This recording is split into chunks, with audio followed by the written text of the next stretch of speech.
E olha, a gente vai conversar sobre dependência química e a bagunça que cria na vida de quem é dependente químico e de todo mundo que está em volta. A vida fica desestruturada, a verdade é essa. A droga, ela entra como algo, como é que diria, interessante, né?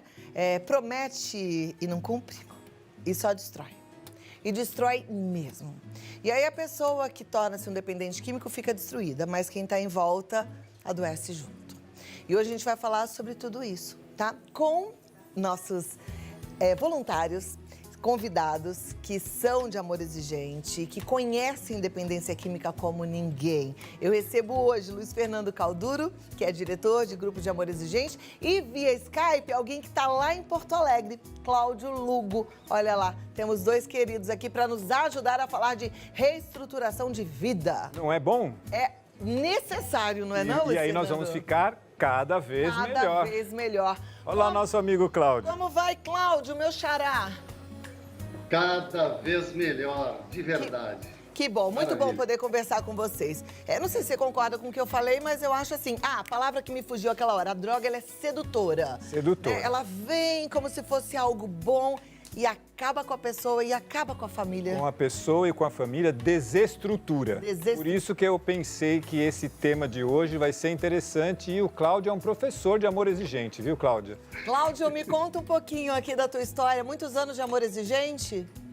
De fato, muitos anos de amor exigente. Eu comecei no amor exigente em 1992, levado pela minha esposa. Conheci uma pastoral que tem uma comunidade terapêutica até hoje.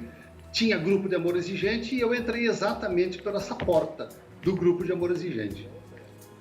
Fomos ali porque antes eu tinha participado do encontro de casais com Cristo e eu era um indivíduo ateu e à toa.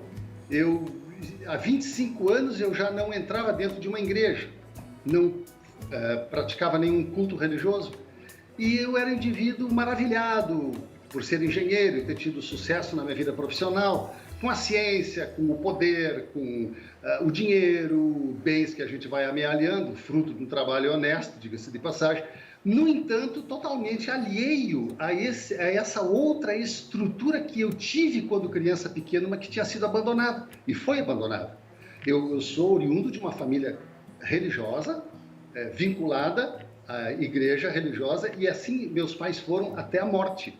No entanto, eu vivi 4 estruturas de vida nesse tempo, né? A primeira, quando eu nasci, que eu não pude escolher. Mas a segunda, aos 12 anos, quando eu me tornei, junto com meu irmão mais velho, instrutor da banda marcial da escola. Então eu tive o primeiro contato com o brilho, com o aplauso, com a importância, com o reconhecimento, com o valor. E o meu primeiro líder, meu irmão mais velho, descobriu que era poder e autoridade. A minha segunda estrutura de vida, quando eu me preparo para o vestibular e entro na universidade e frequento a escola de engenharia. E aí, então, eu começo a nadar no conhecimento científico. Foi anos de 1970, aquela coisa toda, né, da falta de liberdade, busca de afirmação. Concluo a minha faculdade sem já nem me lembrar que existia Deus, absolutamente. E eu passei a me dedicar para a tecnologia da informação, que era algo novo, dentro da minha empresa foi muito valorizado. E aí, então, assumi a minha terceira estrutura de vida. E eu estou entendendo, e eu acho que a gente deve prestar um pouco de atenção, que estrutura de vida, uma parte é material, uma parte é visível, mas uma grande parte não é visível e não é material. É aquele conjunto, tanto de lugares, de locais, que a gente participa, frequenta e interage com eles, que a gente deve ir lá para tirar de lá o que tem de bom e levar para o nosso sentido de vida. Mas se eu me descuidar e me tornar dependente dessa estrutura, essa estrutura passa a mandar em mim, impregnar os seus valores, as suas intenções e definir o meu estilo de vida. E aí eu abandono todo o sentido de vida e estilo de vida anterior e abandono a estrutura de vida que eu tinha anteriormente. Então a gente vai mudando muitas vezes em função de fatos da vida, porque mudam todos esses contatos, mudam as necessidades. E isso é a estrutura de vida que eu tenho que tomar cuidado. Se eu tenho um bom sentido da vida, como eu tive quando era criança, até os 12 anos, né? Eu fui mudando em função do convívio. Eu fui também músico profissional, tivemos uma banda, aí eu tive contato com a vida noturna, foi o primeiro dinheiro que eu ganhei trabalhando como músico, a partir dos 14 anos. E eu e meu irmão mais velho tínhamos uma banda profissional. Assim eu fui, até que, mais ou menos nessa época, já aos 44 anos de idade, eu participo do Encontro de Casais com Cristo. E ouço notícias novamente sobre o transcendente, sobre o espiritual, que isso existia. Ali estava começando a minha quarta estrutura de vida, que até hoje se mantém. E eu percebo e começo a me perguntar, mas meus pais ainda vivem assim como esse pessoal aqui está falando? Então isso ainda continua válido? E percebi que meus pais eram amados e valorizados na comunidade deles. Eu digo, mas então isso é válido. Isso dá valor, isso dá um sentido muito valioso à vida de quem vive assim. E um questionamento e uma reflexão atrás da outra.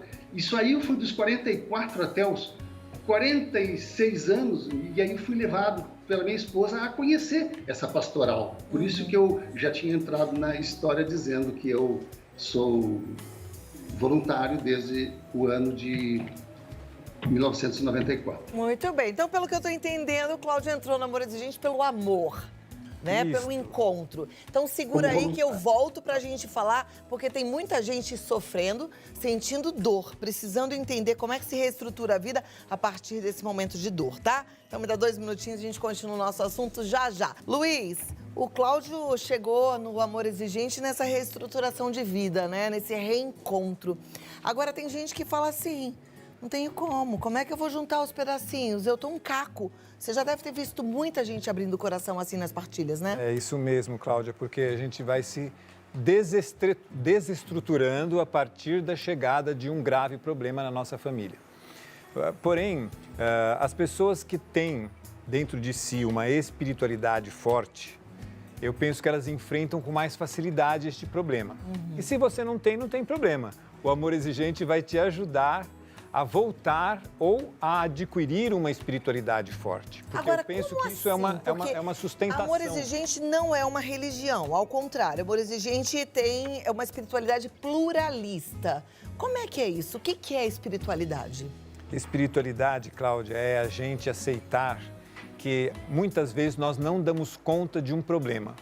Porém, há quem dê conta deste problema, que você pode chamar como você queira. De Deus, eu chamo de Deus, Senhor, Pai, Divina Majestade, Poder Superior, e você se colocar nas mãos desse Poder Superior, mas observando que você deve fazer a sua parte, para que Deus possa fazer a parte dele. E eu acho que é mais ou menos essa reestruturação que o Cláudio conseguiu na vida dele, apesar, porque veja, muitas vezes você não precisa ter um problema instalado para estar desestruturado. E eu não sei como é que vai ser a sequência do raciocínio do Cláudio, mas eu estou entendendo Cláudio, que é por este caminho que ele vai seguir. Exatamente. Você não estava estruturado quando você, de repente, teve esse encontro espiritual, né? Eu estava dependente de uma estrutura de vida ligada a poder, a dinheiro, a brilho, a realização material, crença exclusiva na ciência.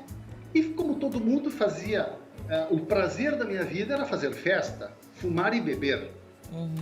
Então, quando eu chego no ECC e ouço notícias, e 2 anos depois eu frequentando grupos de apoio de Amor Exigente, vendo ali que a dependência química tinha sido uma desconstrução de uma estrutura de vida saudável, e o indivíduo se tornou dependente de uma outra estrutura de vida que ele se entregou e se tornou dependente dela, os lugares, as pessoas, o uso de droga, o abandono do trabalho, a indisciplina, o desamor, tudo aquilo que eu fiz sem fazer mal a ninguém, mas fiz de alguma forma do meu jeito. E aí vi outra coisa, como é que aquelas pessoas nos grupos de Amor Exigente trabalhavam gratuitamente, se dedicavam?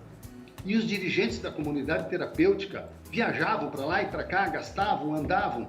em prol de indivíduos que chegavam lá, que vocês acabaram de dizer, destruídos, sem nenhuma expectativa de vida futura. Um pouco antes de morrer, eles se entregavam e iam para lá. Aí, aquele meu questionamento sobre adotar uma estrutura de vida onde houvesse mais espírito do que matéria, onde o mito da supremacia, né, do conhecimento científico sobre a vida pudesse ser deixado de lado, o mito da supremacia do material no sentido de vida e adotar como sentido de vida que realmente nos realiza um sentido de vida com mais espírito do que matéria. Aí no espiritual é aquela escala de valores que a gente adota.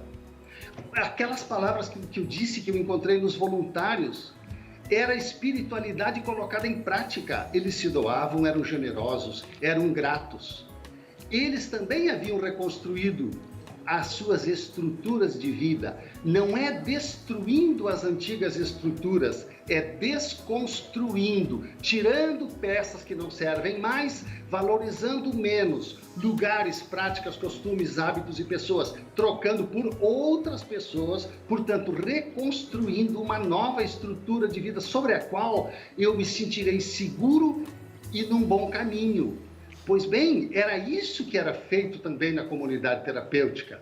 O indivíduo apresentado para o transcendente, ele percebe que tudo aquilo de bom que houve na vida dele, e o fato dele ainda continuar vivo, e eu falo isso de mim, todo o sucesso que eu tive não era realmente fruto da minha experiência de vida, do meu conhecimento científico ou do sucesso pessoal na comunidade. Aquilo era fruto de um milagre. E como um milagre? Milagre de quem? De alguém muito superior a mim. Eu não tinha, jamais tive o poder de determinar tudo o que aconteceu de bom na minha vida. Eu fui protegido.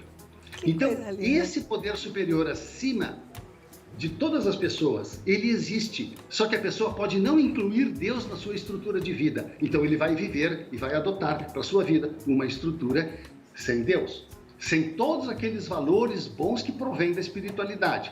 Veja aí ao lado disso o dependente químico. Perdoem a expressão que eu vou usar, mas é a sensação que me causa. O dependente químico não decidiu, não escolheu, não se propôs, mas ele se tornou uma ave de rapina da vida dele, na vida da família dele e na sociedade. Ele só tira e não se importa com o que acontece com os demais. Destrói a si, destrói a sua família e destrói a parte da sociedade que ele consegue alcançar. Pois bem, falta-lhe a vida espiritual, para ele perceber que existe um enorme conjunto de valores que nos ajudam a definir um sentido de vida voltado para o bem. E isso sim vai nos realizar, vai nos tornar felizes. E mesmo que eu esteja numa prisão, como Mandela esteve 26 anos numa prisão, a prisão transformou o Mandela? Não. A prisão deu tempo ao Mandela refletir sobre tudo o que acontecia com ele. Ele percebeu que ele era um guerrilheiro que queria fazer uma revolução na África do Sul e eliminar a hegemonia branca. Quando ele ficou preso, ele percebeu que só através da paz isso seria possível, que não seria destruindo o país dele que ele iria retirar a hegemonia branca de lá e permitir a liberdade, a democracia, a participação dos negros também numa vida normal na África do Sul. E o que aconteceu? Ele começa a pregar a concórdia, união pelo amor, o perdão, a paz e o trabalhar junto. E ele é libertado por justiça, e ele faz toda a renovação que houve na África do Sul. Ou seja, enquanto eu tiver uma mente preparada, um sentido de vida que eu tenho plena consciência, eu vou identificar que estruturas eu estou tendo contato que não me interessam, que eu não vou me entregar a elas, mas eu preciso interagir com ela, porque dali, por exemplo, eu posso tirar minha sobrevivência. É o caso do emprego. Eu vou trabalhar, vou no emprego, mas quando eu saio de lá, eu tenho que me despir das normas e das coisas que pensam dentro daquela empresa e retornar para as minhas estruturas de vida e viver o meu estilo de vida, voltado para a prática do bem. A mesma coisa um indivíduo que está usando droga. Quando ele vai para a comunidade terapêutica, a gente descobre, e ele descobre, e eu descobri, vendo o que acontecia com eles, como era possível reconstruir uma vida do nada, praticamente, baseado simplesmente numa mudança de paradigmas. Que o material abra espaço e deixe o espiritual agir. Porque aí se trocam os valores. Não esqueça que um dependente químico é o maior consumista do universo. E o que ele consome vale tanto quanto o ouro. Porque a grama de cocaína é medida, o preço dela, pelo grama de ouro. Vale a mesma coisa. Então ele tem a capacidade de ser um consumidor independente, compulsivo e incontrolável, portanto, do produto mais caro sobre a natureza, sobre a face da Terra. Muito bem. Entra a espiritualidade como uma troca de escala de valores e o grande tempo que se fica num grupo de apoio, que a gente vai podendo conversar, expor o que sente, como está vivendo, para os seus colegas de grupo, trocando ideia. Isso aconteceu comigo quando eu fui fazer o primeiro curso em... É fantástico. Essa troca, ela realmente faz toda a diferença, Cláudio. Infelizmente, a gente tem um tempo limitado, mas eu acho que o recado mais importante é esse. A gente precisa realmente ter um motivo, né? E essa motivação a gente consegue através da espiritualidade e aí a gente reestrutura a vida. Cláudio Lugo, muito obrigada e até a próxima oportunidade. Foi um prazer te conhecer e conversar contigo. Depois quero saber mais dessa história. Luiz Fernando, muito obrigada. Força, fé e alegria! E para você que ainda não está no Amor Exigente, por que não está? Não perca tempo, entra no site amorexigente.org.br, as reuniões que acontecem online, então você pode participar de qualquer lugar do Brasil, você consegue o link através do 1925196555. Esse é o WhatsApp, 1925196555. Pode pedir lá o link e participe mesmo, viu?